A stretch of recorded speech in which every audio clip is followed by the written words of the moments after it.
ታዛ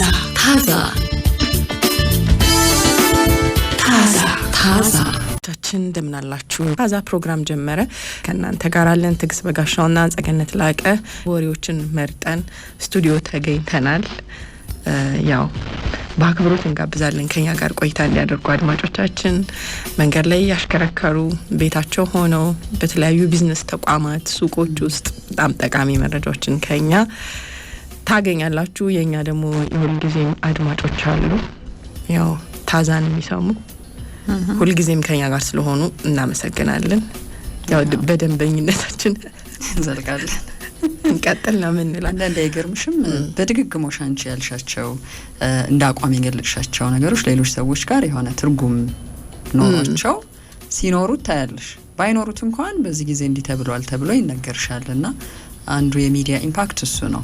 ሚዲያ ላይም ባንሆን በጓደኝነት በማህበራዊ ህይወት ውስጥ እከሌኮ የሆነ ጊዜ እንዲህ ብለሽኝ ትዝ ይልሻል፣ ሁሉ ጊዜ እንዲት ነበር፣ ሁሉ ጊዜ እንዲት ሉ ነበር ምንባልበት ጊዜ ላይ ስለሆነ እንደው በጎ ተጽዕኖችን ቢበዛ መልካም ነው። መጥፎም እንደዛ ልናሰራጭ ስለምንችል ያው እኛ እንግዲህ በወሬ ነው ቲጂ በወሬ ነው መልእክት እናስተላልፍ በተቻለ መጠን ነው ብለን ነው። በተቻለ መጠን እንግዲህ ጥሩ መልእክቶችን ለማስተላለፍ እንሞክራለን። የሰዎችን ህይወት የሚነኩ የሰዎች ህይወት እንዲቀየር ምክንያት የሚሆኑ መረጃዎች ላይ ትኩረት እናደርጋለን። በተለይ ላይፍ ስታይል ላይ የኗኗር ዘዬ ላይ ለውጥ እንዲመጣ የተሻለ ህይወት መምራት እንድንችል ባስተሳሰብም በሁለንተናዊ እድገታችን ላይ ለውጥ ልናመጣባቸው የምንችላቸው መረጃዎች ላይ ትኩረት እናደርጋለን። በዚህ ደግሞ ከኛ ጋር ረጅም ጊዜ የተጓዙ አድማጮቻችን በደንብ ምስክር መሆን ይችላሉ። ባገኘናቸው የተለያዩ አጋጣሚዎች ያው ከትንሽ እስከ ትልቅ የሚሰጡንም አስተያየት ይሄንኑ ነው። በጣም ደስተኞች እንደሆኑ አንዳንድ ፕሮግራሞችን እየጠቀሱ እንግዲህ እዚህ ላይ ያነሳችሁት ሀሳብ በዚህ ጉዳይ ላይ ተነጋገራችሁበት የሚለውን ይነግሩናል። ያ በጣም እኛ በስራችን እንድንቀጥል ጉልበት ይሆነናል። ስለዚህ የምንፈጥረውን ኢምፓክት እንደቀላል አናየውም። ሚዲያም ያ ነው አይደለ ትልቁ ተጽዕኖ መፍጠሪያ መሳሪያ መሆኑ። ማን ጋር የተናገርሽው ነገር ምን አይነት ለውጥ ያመጣል፣ ምን አይነት ተጽዕኖ ይፈጥራል የሚለውን አናቅም። ስለዚህ በተቻለ መጠን ያው ባገኘነው መረጃ ባለንም ሚዲያው ላይ ባለን ልምድ ሰዎች የተሻለ ነገር እንዲያገኙ የተሻለ መረጃ እንዲያገኙ የሚጠቅማቸው ነገር ላይ ትኩረት እንዲያደርጉ ጥረት እናደርጋለን።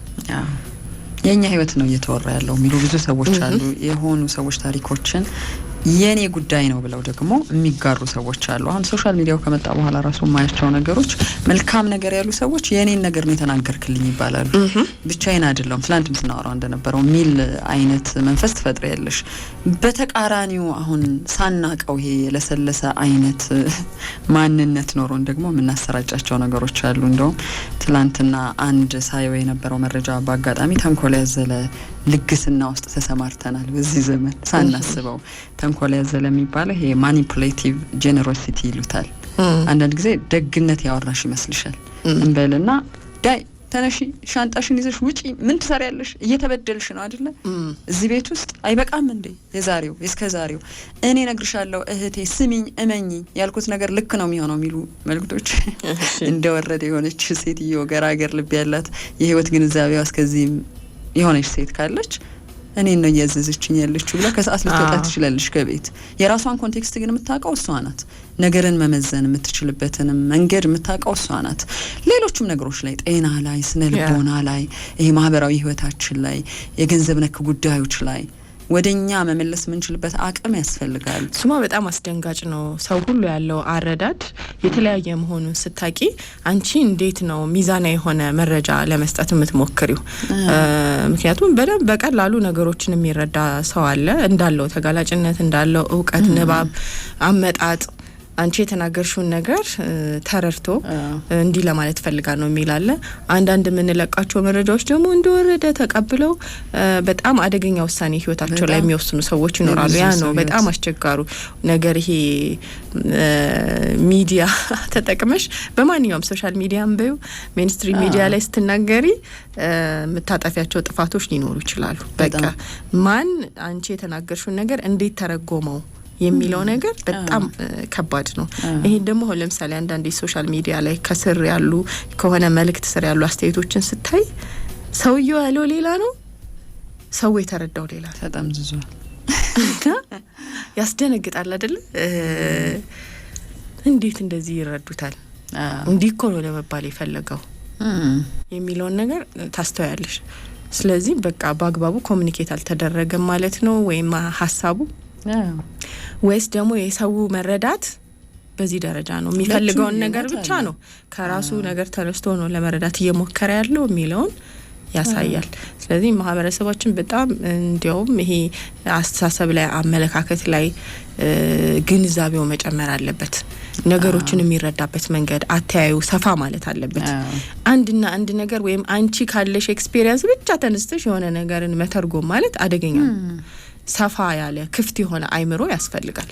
ነገሮችን በተለያየ አቅጣጫ ለማየት ለመመዘን መሞከር ማለት ነው። ቶሎ በፍጥነት ምላሽ ከመስጠት ከዛኮ ደግሞ የሚገርመው ይሄ ግር ይልና ደግሞ ትናንት የነበረውን አቋም ተውና የሆነ ነገር ሲባል ደግሞ ወደ ሌላ ያው እንዴ ከመኔው ትናንት እንዴ ተባለው ነገር እንደገና ተገለባብጦ ሰው እንዴት እና ያው አንዱ ማሳያ ስለሆነ ማለት ነው ማህበረሰብ ትስስር ገጽ ላይ ወይም ሶሻል ሚዲያ ፕላትፎርሞች ላይ የምናያቸው የሀሳብ ልውውጦች አንድ ማሳያ ናቸው። ወይም ሶሻል ሚዲያ ላይ ያለው ሰው ማን ነው አክቲቭሊ ፓርቲሲፔት የሚያደርገው አይደል? ንቁ ተሳትፎ የሚያደርገው ያ ማለት አስተያየት የሚሰጠው ለተባለው ነገር ጉዳዩን ያነሳው እሱ መጀመሪያ ጉዳይ እንዲሆን ከዛ ምን አይነት ግሩፕ ነው ያለው የሚለውን ደግሞ እንድትጠይቂ ያደርጋል። እኔ እንደውም አንዳንዴ በቃ ይሄ በደንብ ነገሮችን መመዘን የሚችሉ ሰዎች የሉም ሶሻል ሚዲያ ላይ ወደ ማለት መጥቻለሁ። ወይም ቢኖሩ ራሱ ምላሽ የሚሰጡ ሰዎች አይደሉም፣ ሌላ ስራ ላይ ተጠምደዋል። እና እኛም ደግሞ የምንለካው በማን ነው? ሶሻል ሚዲያውም ብዙ ጊዜ አስተያየት በሰጠው ነው አይደል? ህዝቡ ሁሉ እንደዛ ይመስለናል። የሶሻል ሚዲያ ላይ ያለው ሰው ብቻ አድርገን እንወስነዋለን። አስተሳሰቡን፣ መልስ አሰጣጡን፣ መረዳቱን ከዛ በቃ ዝም ብሎ በጅምላ የሚነዳ በስሜት የሚነዳ አድርገን እናስባለን። ግን በጣም ብዙ ምክንያታዊ ሰዎች አሉ፣ እውቀት ያላቸው ሰዎች አሉ። ምናልባት አልመጡም እዛ መድረክ ላይ ወይም እየታዘቡ ዝም ብለዋል። ዝም ይላሉ፣ ኢነርጂ አያወጡም። እና አቅማቸውን ብዙ እዛ ቦታ ላይ መዋል አልፈለጉም። እንደውም አንድ ወጣት ልጅ እኮ ሰይፉ ሾው ላይ ያየው በጣም እየገረመኝ ነበር። ከዚህ ከኤአይ ጋር በተያያዘ ያው ዓለም አቀፍ ውድድር ላይ ተሳትፎ ያሸነፈ ልጅ ነው። እና ምን አለ 25 አመቱ ነው። ብዙ ጊዜ እንትን ታያለ ይሄ ዩቲዩብ ሶሻል ሚዲያ ምናምን የለም እዛ ላይ አላሳልፍም ማለት በጣም አይምሮ ሽሪንክ እንዲያደርግ ነው የሚያደርገው አለ። ረጅም ሰዓት እዛ ላይ ማሳለፍ ምንም ይጠቅምህ ነገር የለም። አይምሮ እያቀጨጨ እያቀነጨረ ነው የሚሄደው። ስለዚህ እኔ በጣም ሴሌክቲቭ ሆኜ ነው እና ማያቸው አሉ አንዳንድ ፖድካስቶች አሉ እነሱም ቢሆኑ አለ ይሄ የሲኢኦ ታሪክ ያላቸው አሉ አይደል?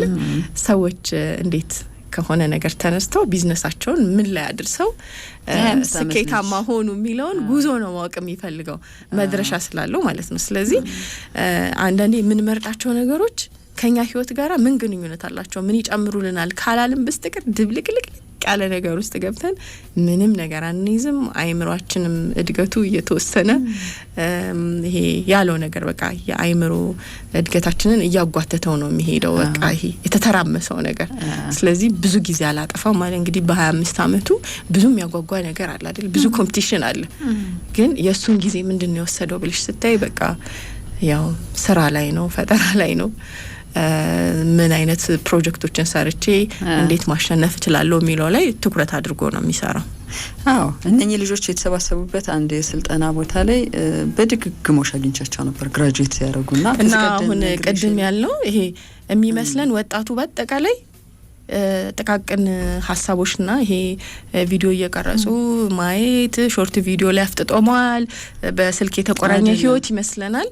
ግን አሉ ደግሞ እንደዚህ አይነት ልጆች ስራ ላይ ያሉ ልጆች አሉ ገና በአፍላ እድሜያቸው። እኔ በጣም አረጋግጫለሁ ትላልቅ የሀገሪቱን ቴክኖሎጂ ጉዳዮች ሳይቀር እየሰሩ ያሉ ከሀገር አልፈው ደግሞ ዓለም አቀፍ እድሎችን አግኝተው ትላልቅ ገንዘብ የሚያገኙ ግን ምናልባት ሶሻል ሚዲያ ላይ የሚወራው ሌላ ነገር ስለሆነ እሱን መርጠው ያልመጡ እንዲህ ነኝ ብለው ራሳቸውን ያላስተዋወቁ የሚያውቃቸዋልና አንዱ ልጅ እንደውም አሁን በቅርብ ዛሬ 20 ቀን አካባቢ እንዴት አላወቅነ በዚህ ደረጃ ስለው እና ለምንድን ነው መታችሁ ማትፋለሙት የሚል ግብዣ አለን ሁሉ አይደል? የምታውቁ ሰዎች ልምድ ያላችሁ ሰዎች ይሄ ግብዣ ራሱ ልክ አይደለም አይደለም ማለት 21 አመቱ ነው ልጁ።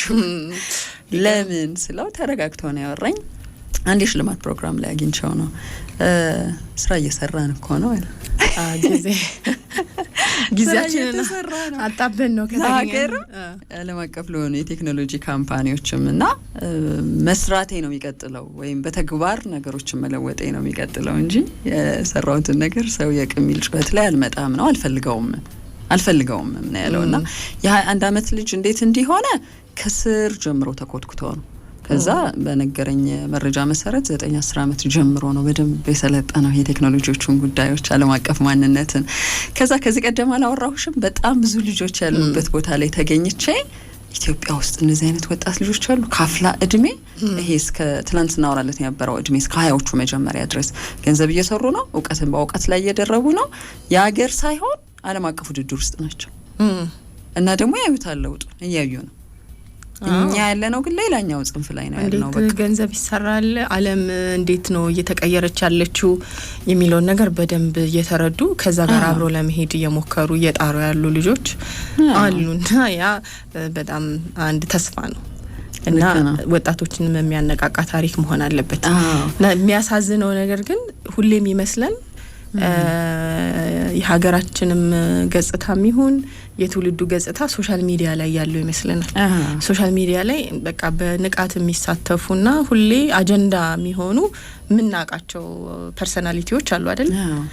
ኢንፍሉዌንሰርስ ተብለው ተጽዕኖ ፈጣሪም ተብለው በጥሩ ነገር የታወቁ ልጆች አሉ፣ ጥሩ ነገር ሰርተው። ግን አብዛኛው ነገር ምንድነው? ጥቃቅን ነገር ነው፣ ምንም የማይጠቅመን ትውልዱንም የማይጠቅም። በጣም እየተሰበከ ነው፣ ይግለበለባል። እሱ ብቻ የተቆጣጠረን እንዲመስል ያ ብቻ ይመስለናል ህይወት። ግን ብዙ ሰዎች አሉ ከዚህ ውጪ ሆነው ስራ እየሰሩ ያሉ ሰዎች አሉ የሚለውን እንድናስብ ያደርጋልና ይሄ ካምፓኒዎች ራሱ ትልልቅ ኩባንያዎች ሲያስቡ ሰፋ አድርጎ ማሰብ ያስፈልጋል። ማለት ሌሎች የእውነተኛ ስራ ሪል የሆነውን እውነተኛውን ስራ እየሰሩ ያሉ ሰዎች መገኛቸው ሴት ነው የት ነው የሚለውን ማወቅ ያስፈልጋል። መገኛ ድረሻ ያ ነው እንግዲህ እስቲ ቅድም ያልኩት ግን ይሄ የኮሚኒቲ አመለካከት ምናምን አሁን ሰሞኑን እየሳኩ ነበር መላኩ ብርሃኑ እስቲ አዝጎሽ ሲገጥሟቸዋልና አጠር ያለ ነገር ጻፈ። አጠር ያለው ነገር የጻፈው ያነበብኩት ነው ወደ አማርኛ ተርጉሜዋለሁ ብሎ ነውና አንዳንድ ሰው ከሌሊቱ በ8 ሰዓት ይደውልልህና ይሞትህን ሃሎ ስትል ተኝተሃል እንዴ ይልሃል። አይ አልተኛሁም ስብሰባ እየመራሁ ነው በለው እያለ ይሄድና የገረመኝ እኮ ነው መጨረሻ ላይ ሄደና አንዳንድ እኮ ኤክስፐሪመንቶች አሉ የተባለው ምን ላይ ነው የተጠመድ ነው የሚለው ብዙ ነገር ይጽፍና መጨረሻው ምንድነው ደግሞ 8ኛ ፎቅ ወደሚገኝ ቢሮ የሚያደርስ ሊፍት ግራውንድ ፍሎር ቆመ እየጠበክ ነው። አንድ አዝግ ልጅ ሰላም አለህና አጠገብ ቆመው ወደ ላይ ልትወጣ ነው ሲለ አይ ቢሮ የታች መጥቶ ሰላም እንዲለኝ እየጠበኩት ነው በለው ይላል። በመሐከል ዝም ብሎ ፕሮፋይሉን ሳይው እኮ የተማረ ሰው በቃ እንደምንለው አራዳ የምትዩ አይነት ሰው የሆነ ነው። አይ ተሳስተሃል ግራውንድ እኮ ላይ ቀረ አሁን ቤዝመንት ቢዋን ቢቱ ያልተፈለገ ወሬ ማለት ነው። እና እኔ እንደውም አደነኩ መላኩ ብርሃኑ ኢነርጂ በደንብ አለው ማለት ነው አልኩኝ ለማስረዳት። ምን ያርግ እንደው አንድ ሰው እንኳን ከቀየርኩ ብሎ እኮ እንዴ አንዳንዴ እንደዚህ አይነት ነገር አይመጣብሽም? ከረባቱን አስሯል ሙሉ ፕሮቶኮል የጠበቀ ሰውዬ ነው። 3ኛው እንኳን አለ ከዘረዘራቸው ነገሮች አሁን ለቀልድ ነው ይሄ ፖስት የተደረገው ለቀልድ ነው ኮንቴክስቹዋል ነው በቃ ማለት ምንም ዝርዝር ትንታኔ የሚፈልግ ነገር አይደለም። ህይወትን ለማቅለል ለማጋራት ነው የፈለገው። 3ኛው እንኳን ከልምድ ወይም እውቀት ማነስ የተጻፈች ናት። ለሁሉም አትሰራም። ሲሪየስ ነው ማለት ነው። ግራውንድ ፍሎር ሆነ ወደ ላይም ወደ ታችም የሚሄድ ብዙ ሊፍት አለ። ከፈረንጃፍ የተወሰደች ናት ስላልክ እንዳውም ፈረንጆች ጋር አብዛኛው ህንጻ ቢያንስ ከመሬት በታች 2 ወለል ቢ1 ቢ2 ሊኖረው ይችላል። ፓርኪንግ እና ስቶሬጅ ይሄ ሆነ ለፋ በጣም አይ መላኩ ብርሃኑ እኔ ደክመኛል አንዳንድ ሰዎች ምልልስ የልምድ ማነስ አልክ አለው መላኩ።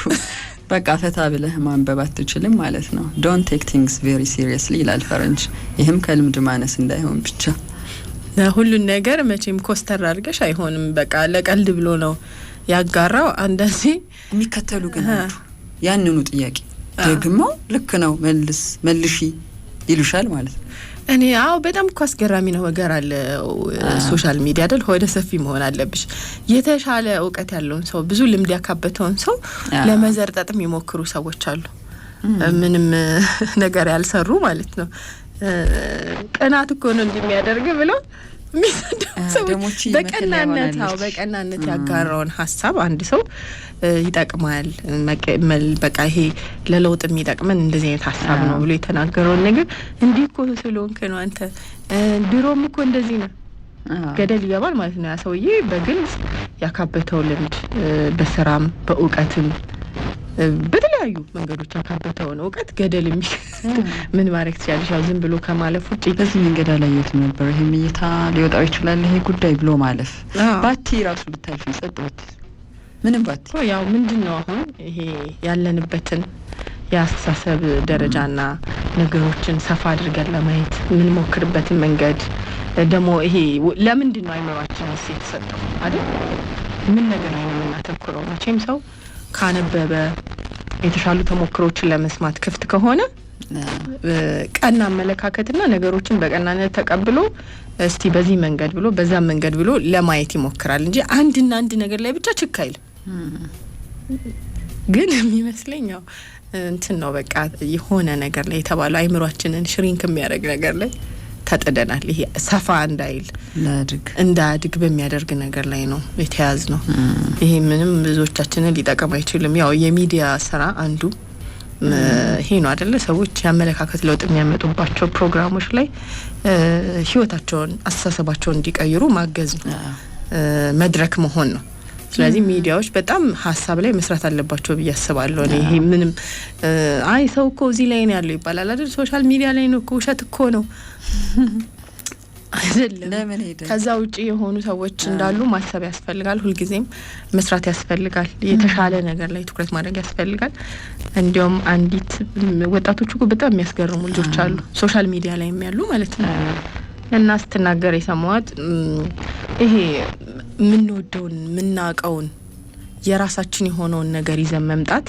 ጊዜ ይወስዳል እንጂ ሁሉ ጊዜም የሚያዋጣንና ለራሳችንም ደስ ብሎ የምንሰራው እሱ ነው ብላ ተናገረች ግን የሆነ ትሬንድ ልከተል የምትይ ከሆነ ይሄ ቶሎ ባጭር ጊዜ ተመልካች ልሰብስብ የምትይ ከሆነ ምንድነው የሚሆነው በቃ የሆነ ጊዜ ድረስ ብቻ ሰርተሽ የምታቆሚው ነገር የሚቀጥል አይሆንም ስለዚህ እኔ አልከተልም አለች ትሬንድ አልከተልም መጀመሪያውንም እምወደውን ነገር ደስ የሚለኝን ነገር በመስራት ጀመርኩኝ ቀስ እያለ ያ ነገር እያደገ መጣ አሁን ያለሁበት ደረጃ ደርሻለሁ በዛ አላምንም ማለች ቶሎ ብልጭ ብሎ በሚጠፋ ነገር ግን በሂደት ነገሮች ያደጉ የራሳቸውን ነገር ይያዙ ይመጣሉ ላንቺም ደስታ ይሰጥሻል የሚል ነገር ነው የተናገረችው በጣም 23 አመት ምናምን እንደዚህ 24 አመት ቢሆናት ነው ልጅቷ ግን በቃ እንደዚህ ደስ የሚሉ ደግሞ አሉ ነገሮችን የሚያዩበት መንገድ የሚረዱበት መንገድ በሰራም ደግሞ ተፈትነው ያሳዩሽ ነገር አለ እርግጠኛነት ዲሲፕሊን ይኖራል ከዛ ማንበብ አለ እውቀት አለ የሆነ ክህሎት አለ ዙሪያውን የሚደግፋት ሰው አለ አንድ የሚሆን ሁለት ሰው ማለት ነው አንዳንድ ጊዜ ሩቅ ከሚደግፍሽ በላይ ዙሪያሽ በሆነ ስብዕናሽ ቫልዩሽ እንድትጸኝ የሚያደርጉሽ ሰዎች አስፈላጊ ናቸው አለበለዚያ እኮ ሌላ ነገር ፍለጋ አይደል ለሌሎች የሚመች ነገር አቅራቢ ምን ነው አንዱ ከባድ ነገር ይሄ ነው አሁን ያልኩሽ ይሄ ልጅ ስለ ቲክታክ ዝም ብለን አወራንና ቴክኖሎጂውን ስለሚያውቀው ነው እሱ ቴክኖሎጂው ላይ ለምሳሌ ይሄ ራስን መሆን ትሬንድ አልሆነም ካልሽ አይፈልግሽ በጣም ዲስከሬጅ ያደርጋል ልጅቷም አበረታታም በቃ ማቀሩን እንዴት ያዛባብን እንዳለ ማለት ነው እኔ ራሴ ነገር አለኝ ይፈጥራለሁ አትም ለምሳሌ ፎቶሽን ወይ ቪዲዮሽን ለማቀናበር ቫይራል የሆነ ሙዚቃ ነው ኦፈር የሚያደርግሽ ከዛ ውጪ እኔ የምፈልገው ሌላ አለ ብቲ አይታይ ሰው ያየዋል ማለት ነው በጣም ትሬንድ በሆነ ሙዚቃ ስታጅቢ ራሱ ይነግርሻል እኮ በስንት እንደሚያበዛልሽ ማለት ነው በሺዎች የሚቆጠሩ እይታዎችን ያመጣልሻል ሰዎች ደግሞ ሁሉ ጊዜ 3 አመት ሆነ የኔ ቫልዩ ያቻናት አቲ ሶሻል ሚዲያ ላይ ቶሎ በፍጥነት ቪው ማግኘት ትፈልጊያለሽ ቫይራል መሆን ትፈልጊያለሽ ልጅቷም ያለችው ያን እኔ በፊት ስጀምር በቃ 3 ሰውም 4 ሰውም ላይ ይችላል ግን ጉዳይ አይደለም ራሴን መግለጽ መቻሌና ሞዶን ነገር ማድረግ መቻሌ ያን እድል ማግኘት ያያየሁት ግን እንደዛ ያረጋሽ ስትሄድ ያው በጊዜ ሂደት ደግሞ የምትፈልገው ታርጌት ላይ ደረሰች እና በዛ መንገድ ነው መሆን ያለበት የሚለውን ተናገረች እንደተባለ ነው አልጎሪዝም ጫወታ አለ አይደግፍሽም። በቃ ለምን ተከታይ አጣሁ ለምን ደው ቫይራል ማይሆነው ቪዲዮ ስቲ ይሄን ስላላረግሽ ይሄን ይሻል ይሄን ስላላረግሽ ያለሽ ነገር የዓለም ህዝብ በብዛት ያደረጋቸውን ነገሮች ጋር እንድትገቢ የሚገፋፋ ነው። ለምን መድረኩ የራሱ ነው። ልታፈነግጭ አትችይም። ስለዚህ አሁን የኛ አብዛኛው የሚሽከረከረው አጀንዳ በጣም ጥቃቅን ነገሮች ላይ እንዲህ ነው እንገለጸው ሶሻል ሚዲያ ላይ የሚለው ነገር እንድታይ ያደርጋል። ጥሩ ነገር ያለው ሰው ለስኪ መስል ድረስ እንዲህ አይነት ችግሮች አሉ። ግን ሁልጊዜ መልካም ነገር የሚሰሩ ሰዎች ሲጠንክረው መስራት አለባቸው። ኮንሲስተንሲያቸውን በቃ ይዘው መቀጠል አለባቸው አይደል? ለምንም ስራ ደግሞ ኮንሲስተንሲ ነው ይሄ ያለማቋረጥ እየሰሩ መቀጠል አንቺን በሆነ ነገር ዲፋይን እንድትደረጊ እንድትገለጪ የሆነ ማንነት የሆነ አላማ እንዳለሽ እንዲታወቅ ያደርጋል። የራስሽን ኦዲየንስ እየገነባሽ ትሄጃለሽ። ያ ነው ደግሞ ዘላቂነትን በደንብና ዘላቂ የሆነ ስራም እንዲመጣ የሚያደርገው ዘላቂነትን የሚያሳየው የሚለውን ብዙ ሰዎች መስክረዋል። በተለይ በተግባር ያለፉ የተፈተኑ ሰዎች በተሻለ ነገር በመልካም ነገር በኋላ በማይጸጸቱበት ነገር ጥሩ ነገር ኮንትሪቢዩት አድርጌያለሁ አበርክቻለሁ በሚሉበት ነገር ውስጥ የቆዩ ሰዎች ለራሳቸው ምርካት አላቸው፣ ማህበረሰብንም መጥቀም ችለዋል። እሺ ይሄን ካልን እንግዲህ ያው ስንመለስ የዕለቱን አጀንዳዎች እናስተዋውቃለን። ብዙ ተንደርድረን እሺ ስለዚህ ያው ስንመለስ ዛሬ ምን ይዘናል የሚለውን ምን ላይ እናወራለን የሚለውን ለአድማጮቻችን ነግራቸዋለን።